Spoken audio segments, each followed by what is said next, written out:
Apple has found the solution to their mascot.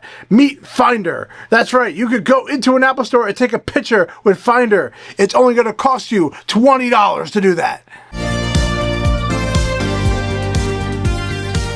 Welcome back to Apple One-to-One Training. I am Will, your genius, creative, specialist person that is taking you through the journey of your brand new MacBook Neo. And today, it is all about Finder. I put up a poll, and out of 11,000 people that subscribe to this channel, 6 responded, and because Finder is the one that was chosen, that's what we're going to focus on today. Now on our channel, we have already talked about Finder in different ways, maybe in different OSs, but we're going to dive into the basics of using your whole entire Finder desktop. We're going to go over the dock, we're going to go over the menu bar, and just the basics of how to navigate Finder on here. Please like and subscribe our channel, because I would love to leave in the comments down here on the bottom why no one voted for iCloud. iCloud is kind of like the most important thing right now. We save our stuff to it. So do you hate iCloud? Let me know in the comments. So our goal is going to be going through this right here. We're going to go through the dock. We're going to go through the menu bar at the top, all of this. And that is our focal point today.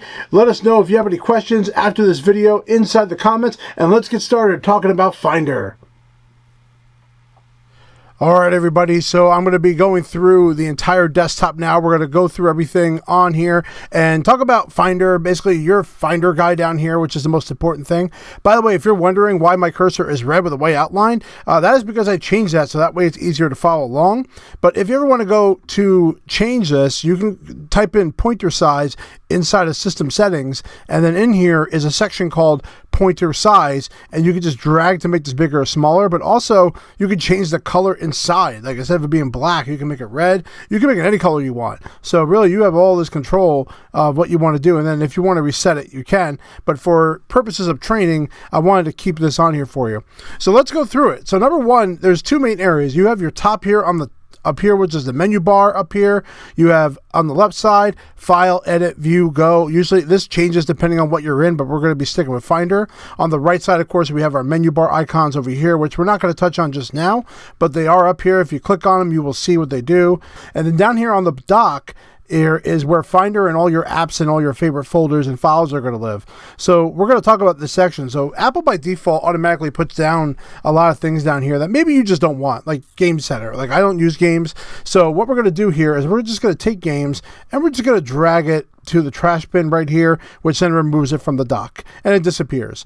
And as I keep removing items from here, it'll get bigger and bigger. So if I go to TV and I go down, see it's getting bigger in size. If I don't want contacts, I'll move that and it goes away, and so on and so forth. One of the icons down here you may not know is called Apps. What this is going to do is it opens up Spotlight, and what it does, it takes you to every app that you have installed on this machine. These are like the main ones you use all the time. And then they have down here, they have all like other apps, and then they have the utility apps. These are like very hidden apps that, you know, most of the time you probably don't know what they are or you don't know what they do, but they are down here in case you need them. And then you can, of course, you can organize based on utilities, you can organize based on creativity, and so on and so forth. The dock has its own settings as well. What I'm going to do is I'm actually going to press down with 2 fingers on my trackpad, and what I did is there is a feature here now where I could change what this dock can do. So number one is turn hiding on. And it's exactly what it sounds like. It removes the dock, so it gives you more room to open more windows. And as you bring your arrow to the bottom, what is it going to do? It's going to show back up. So it'll just hide it and bring it back up. Personally, I like having the dock there all the time, so I'm going to turn it back on. And then there's another one called turn on magnification on. What does that mean? If I do that, look what's happening. It's actually blowing them up. And this is great for people who just want to see it a little bit more clearly what they're clicking on. So this is actually allowing you to blow up the docking a little bit and just bring it out there as far as you possibly can, just so you can have an easier experience navigating. Some people like that, some people don't. It's a very old Mac thing that they used to do.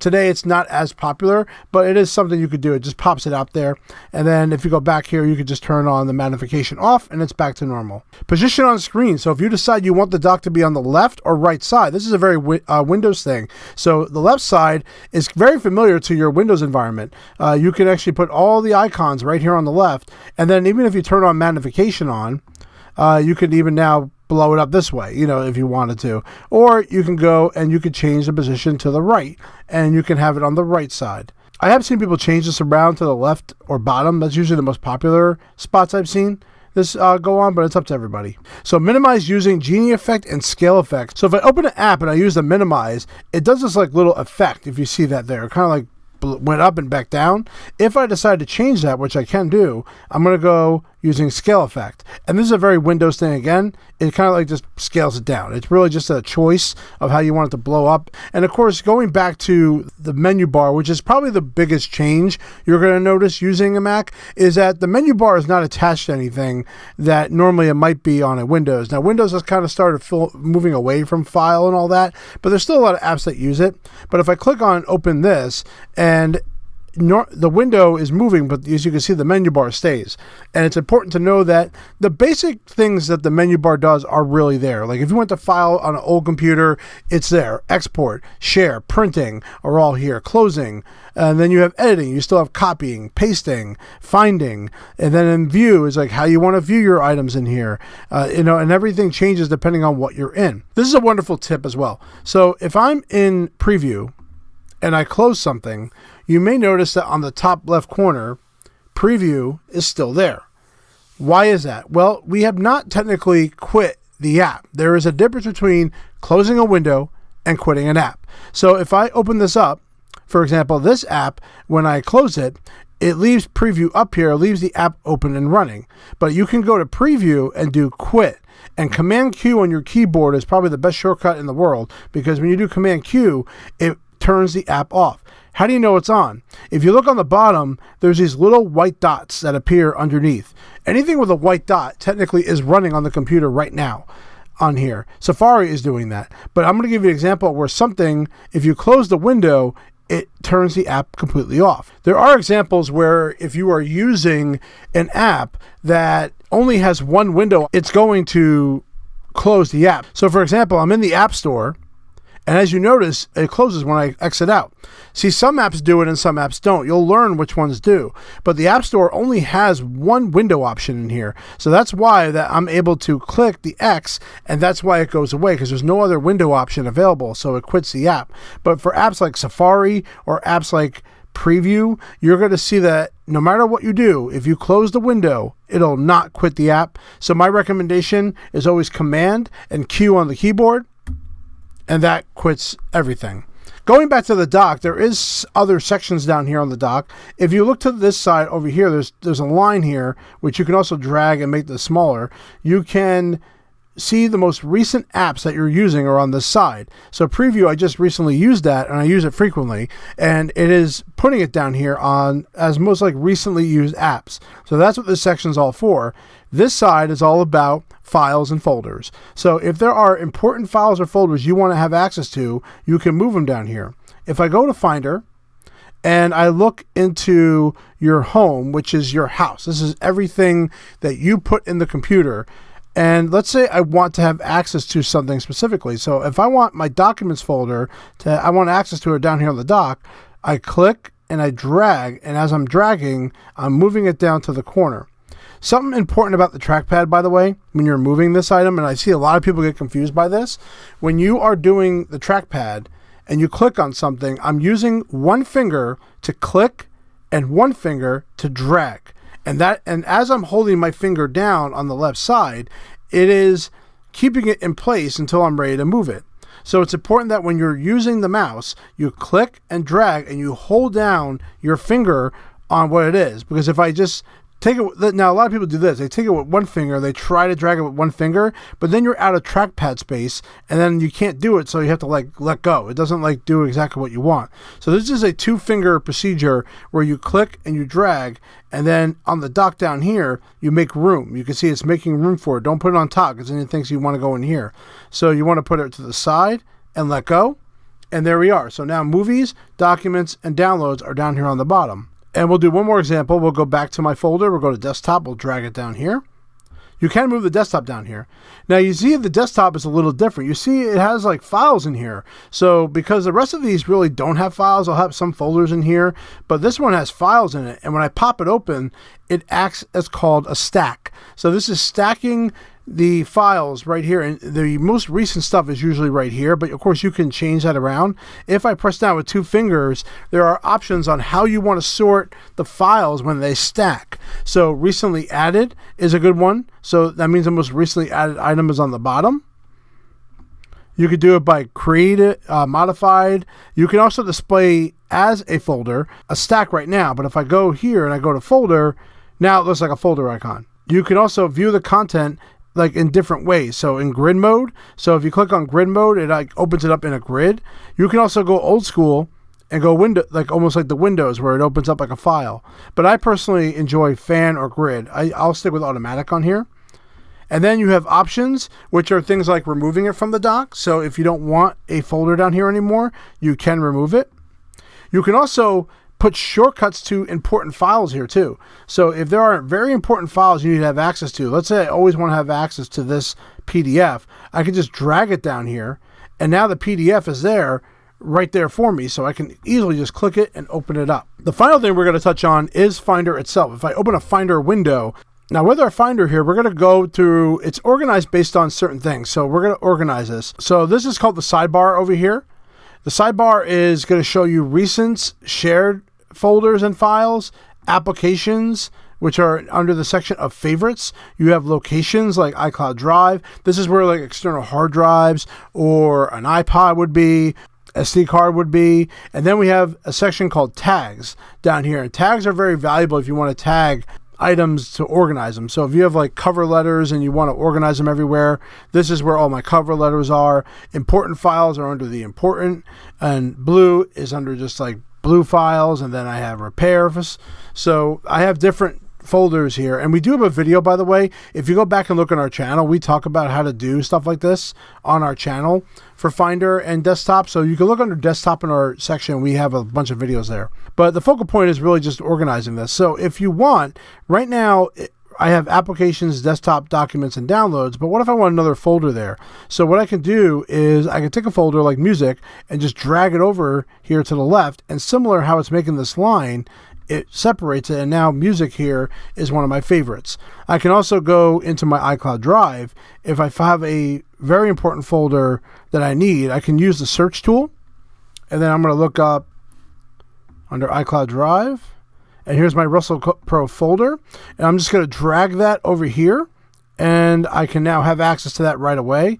And no different, you could take a file and also move it over here as well. Also, you could take things away. So if there's a favorite here that you don't want anymore, you can go to like music, for example, and what we're going to do is I press down with 2 fingers on the trackpad. We've learned that on our last training if you want to check that out, but you can remove it from the sidebar and it goes away.